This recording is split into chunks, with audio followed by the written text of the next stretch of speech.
আবু সাইদের যেই ছবিটা আইকনিক একটা ছবি আছে, সেই ছবিতে আবু সাইদ সম্পূর্ণ নিরস্ত্র বুক পেতে দিয়ে দাঁড়িয়ে আছে। তাকে গুলি করে হত্যা করার কি কারণ ছিল, কি যৌক্তিকতা ছিল সেখানে? সে কি কারোর জন্য হুমকি ছিল, কারোর জন্য থ্রেট ছিল?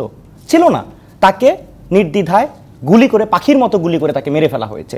এরপরে মুগ্ধ মিরপুরের সেই ছেলেটা, যেই ভাইটি, যেই শহীদ ভাই আছেন, তাকে কি করা হয়েছে? সে যারা আন্দোলনকারী ছিল তাদেরকে পানি দিচ্ছিল, পানি লাগবে বলতেছিল তখন।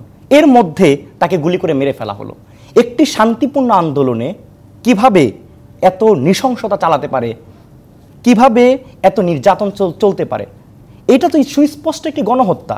রাষ্ট্রের প্রত্যেকটা প্রতিষ্ঠান যেভাবে দলীয়করণ হয়েছে, তো সেই জায়গা থেকে আমাদের আমূল সংস্কার করতে হবে। এটা আমাদের অন্তর্বর্তীকালীন সরকারের সবচেয়ে বড় চ্যালেঞ্জ।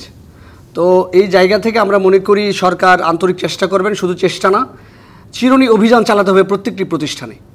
এই চিরুনি অভিযানের মাধ্যমে ফ্যাসিস্টদের দোসরকে খুঁজে খুঁজে বের করে তাদেরকে এই রাষ্ট্রীয় প্রতিষ্ঠান থেকে বের করে দিতে হবে।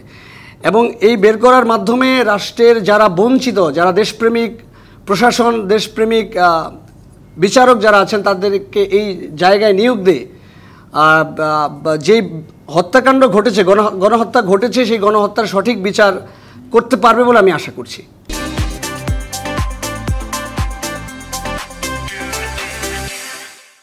15ই জুলাই থেকে 5ই আগস্ট পর্যন্ত আমাদের যে চলমান আন্দোলন ছিল, আমরা খুবই শান্তিপূর্ণভাবে আন্দোলনগুলো পরিচালনা করছিলাম। আমরা আমাদের শান্তিপূর্ণ আন্দোলনে কিন্তু কোনো প্রকার উস্কানি ছাড়াই পুলিশ সরাসরি কিন্তু সেখানে গুলি করেছে। আপনারা দেখতে পারবেন যে আবু সাইদের যেই ছবিটা আইকনিক একটা ছবি আছে, সেই ছবিতে আবু সাইদ সম্পূর্ণ নিরস্ত্র বুক পেতে দিয়ে দাঁড়িয়ে আছে। তাকে গুলি করে হত্যা করার কি কারণ ছিল, কি যৌক্তিকতা ছিল সেখানে? সে কি কারোর জন্য হুমকি ছিল, কারোর জন্য থ্রেট ছিল? ছিল না। তাকে নির্দ্বিধায় গুলি করে, পাখির মতো গুলি করে তাকে মেরে ফেলা হয়েছে। এরপরে মুগ্ধ মিরপুরের সেই ছেলেটা, যেই ভাইটি, যেই শহীদ ভাই আছেন, তাকে কি করা হয়েছে? সে যারা আন্দোলনকারী ছিল তাদেরকে পানি দিচ্ছিল, পানি লাগবে বলতেছিল তখন। এর মধ্যে তাকে গুলি করে মেরে ফেলা হলো। একটি শান্তিপূর্ণ আন্দোলনে কিভাবে এত নৃশংসতা চালাতে পারে, কিভাবে এত নির্যাতন চলতে পারে?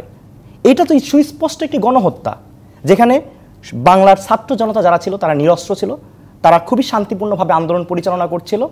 তাদের আন্দোলনে আসলে সহিংসতার কোনো কিছু লক্ষণ আসলে দেখা যায়নি। তো সেই শান্তিপূর্ণ আন্দোলনগুলোতে এইভাবে যে দমনপীড়ন চালানো হলো, নির্দ্বিধায় গুলি করে মারা হলো।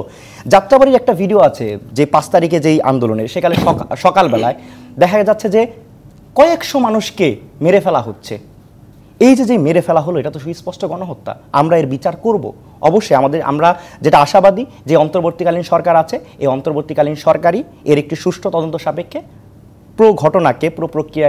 পুরো ঘটনাকে একটি সুষ্ঠু বিচারের আওতায় নিয়ে আসবে। এবং বিদ্যমান যে রাষ্ট্রীয় যেই প্রতিষ্ঠান আছে সেগুলোর প্রতিও আপনারা আস্থা রাখছেন? জি, আমরা অবশ্যই সংস্কারের দিকে যাব, তবে আমাদের ইমিডিয়েট কিছু অ্যাকশন আমাদেরকে নিতে হবে। তা না হলে এই ফ্যাসিস্ট ব্যবস্থার আমরা পুরোপুরি বিলোপ, যেইটা আমরা আমাদের যে অভ্যুত্থানের ঘোষণাপত্র সেখানে আমরা বলেছি, সো ফ্যাসিস্ট ব্যবস্থা সম্পূর্ণ বিলোপ করতে হলে অবশ্যই কিছু ইমিডিয়েট অ্যাকশনে আমাদের যেতে হবে। সুতরাং আমরা রাষ্ট্রীয় প্রতিষ্ঠানগুলোর উপরে কিছুটা আস্থা রাখতেই হবে এই মুহূর্তে।